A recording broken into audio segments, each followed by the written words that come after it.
multidão. Ao contrário da multidão primordial que eu acabei de dizer, a multidão de Jesus era a multidão dos que traziam alegria. A multidão de Jesus era a multidão daqueles que estavam carregando a vida, enquanto a multidão daquela viúva era a multidão do que estava carregando a morte. A multidão de Jesus era diferente, porque a multidão daquela mulher estava revelando a perca. A multidão de Jesus estava revelando ganhos e bênçãos. Louvado seja o nome do Senhor. A multidão daquela mulher chorava, a multidão de Jesus sorria.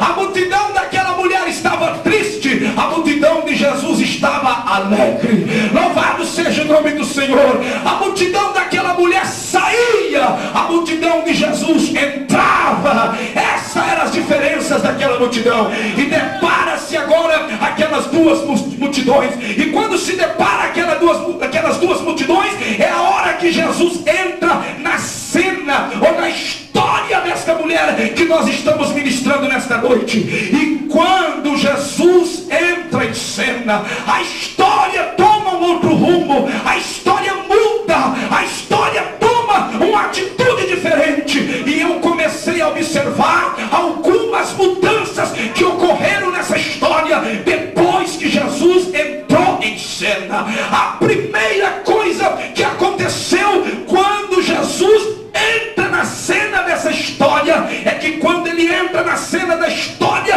no versículo 13, a Bíblia diz: vendo o Senhor, moveu-se de íntima compaixão por ela e disse: não chores.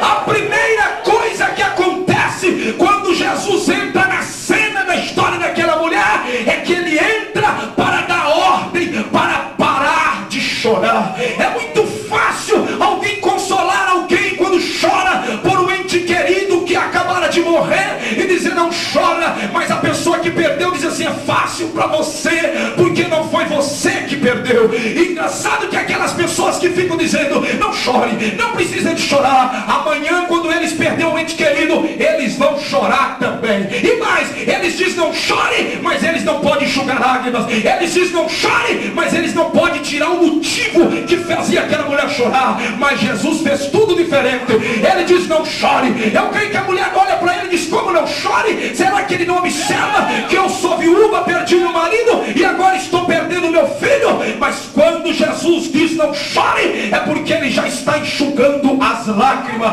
Porque a Bíblia diz no Salmo 30, é o versículo 5, que o choro pode durar uma noite, mas a alegria vem pela manhã. Há uma promessa no livro de Apocalipse, capítulo 21 e no versículo 4: e Deus enxugará de teus olhos